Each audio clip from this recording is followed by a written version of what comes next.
de véritables écoles pour permettre de transmettre à nos jeunes donc nos expériences, vous savez bien. Et en fait, la prise de conscience dans l'existence en général, c'est aussi une luminosité, c'est aussi une lumière, c'est-à-dire mieux voir, mieux saisir, mieux comprendre les réalités. Qui sommes-nous et qu'est-ce que le Conseil national arménien? Parce que souvent, on entend de plus en plus parler du Conseil national arménien, il y en a qui disent que c'est une petite association, d'autres qui disent bon, c'est pas ce que c'est. En fait, qu'est-ce que c'est que le Conseil national arménien depuis officiellement 5 ans d'existence? Ça va être très rapide, hein, je ne veux pas m'étendre. Donc, nous sommes des militaires, des intellectuels, des scientifiques, des pères et des mères de famille avec nos enfants, qui avons pris la décision de protéger les droits. Et alors, c'est très important la notion de droit, vous allez comprendre pourquoi par rapport au Shabbat. Les Arméniens d'Arménie occidentale, les Arméniens du Java, les Arméniens d'Artsakh, les Arméniens d'Azerbaïdjan et les Arméniens du Nord. Et il se trouve que ces droits sont les mêmes pour les populations arméniennes de chacune des régions citées. C'est-à-dire que là, il y a plein de droits différents. On a tous les Arméniens de ces régions-là ont les mêmes droits. Et pour quelles raisons pour les mêmes droits? Sur la base des droits des peuples autochtones, des peuples anciens ou premiers des régions concernées. C'est-à-dire que vous, en vérité, pour la plupart des gens présents, vous êtes ce qu'on appelle un peuple ancien. Je dirais même un peuple très ancien. Vous avez plusieurs milliers d'années d'existence. Et par rapport à cette ancienneté, vous avez ce qu'on appelle des droits historiques. Donc vous n'êtes pas une minorité nationale. Vous avez un lien particulier avec votre territoire, on en reparlera. Selon la définition en vigueur, nous sommes un État-nation. C'est-à-dire vous faites partie d'un État-nation qui s'appelle les Arméniens. Les Arméniens, c'est une nation. On ne peut pas changer ça, c'est pas nous qui avons inventé la chose, ça existait même avant nous, pour vous dire la vérité. Vous êtes un État-nation. Et cet État-nation, le lien fondamental de cet État-nation, c'est le sentiment d'appartenance qu'on peut en avoir. C'est-à-dire qu'il y a quelque chose qui se propage en chacun de nous, c'est le sentiment d'appartenance à la nation arménienne. Et ça, vous ne pouvez pas le détruire. Je vais vous dire même la vérité, et vous le savez bien, puisque vous en êtes les premières victimes, l'armée turque, depuis 1894, Abdulhamid, Mustafa Kemal, Talat Pacha, ils ont tous essayé de détruire le sentiment d'appartenance qui vit en vous actuellement, qui n'est pas matériel, qui est quelque chose d'immatériel. C'est un sentiment immatériel, le sentiment d'appartenance, et ce sentiment, personne ne peut le détruire. Que vous le vouliez ou pas, ça ne changera rien. Que les États, des États, dans le monde entier, il y a plusieurs États, jusque l'État de Géorgie aujourd'hui, qui essaient de détruire le sentiment d'appartenance nationale des Arméniens.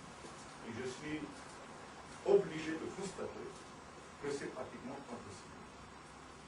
C'est impossible. Malgré tout ce qui peut se passer en interne et chez nous, ce sentiment d'appartenance est aujourd'hui pratiquement indestructible. Le seul moyen de détruire le sentiment d'appartenance des Arméniens, c'est de détruire les Arméniens. Et encore.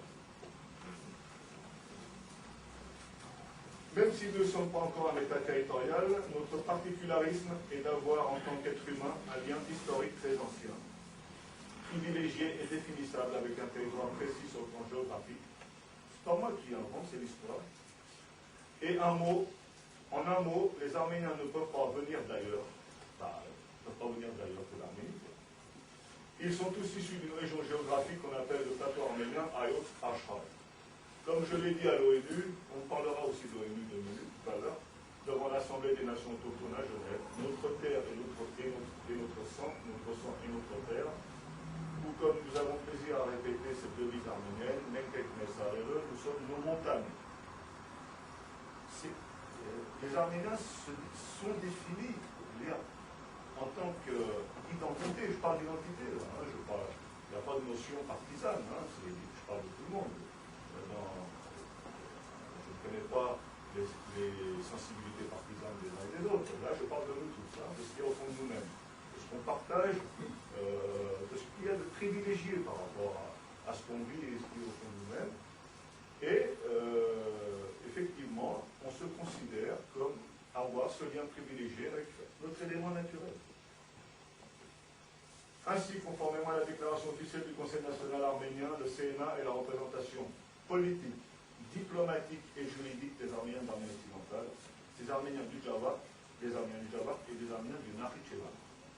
Il faut savoir que ce fonctionnement politique, diplomatique et juridique, aujourd'hui, est quelque chose de réel. On en parlera. On va ouvrir très vite le débat. Le plus vite possible. À titre personnel, donc, ma légitimité relative à mon travail. Oui, il y a beaucoup de gens qui se posent des questions sur ma légitimité. Elle est relative à mon travail. C'est-à-dire que plus je travaille, plus je suis légitime. Moins je travaille, moins je suis légitime. C'est pas compliqué. Hein? En dehors de ma participation à la vie de notre communauté, comme beaucoup d'entre vous, depuis ma plus tendre enfance, dans les milieux associatifs depuis 1974, de ma petite expérience en 1989, j'ai à mon actif mon intervention de l'élection de l'aide à l'encontre des favorisés dans le tremblement de terre. À la formation de la spéciale à la Sarthe et d'Arménie de 1990 à 1997, c'est pas bien pour un être humain d'avoir participé pendant 7 ans à la formation des forces spéciales et des commandos d'Artsakh, du Karabakh et d'Arménie. Et je suis capable sûrement de faire beaucoup mieux, hein. C'est bien ça. Encore. Ce que je veux dire par là, c'est qu'après ça, on a mis en place le Conseil national arménien en 2003, et on a mis en place, et ça c'est important, le Conseil national des Arméniens du Java en 2008. Et vous allez comprendre pourquoi on met en place ces structures-là, qui sont des structures fondamentales aujourd'hui. Ce ne sont pas des petites structures, comme beaucoup... le problème, c'est pas d'être petit ou d'être grand. Le problème, c'est que dans la défense de nos droits, ceux qui ont le sentiment d'appartenance à une nation, ils sont tous des serviteurs de ce droit. Donc le problème, c'est pas d'être petit, d'être grand. Souvent, on vous dit que vous êtes une petite association. J'ai entendu ça, j'ai vu ça. Le problème, il n'est pas là. D'abord, vous allez comprendre qu'on ne se présente pas comme une association.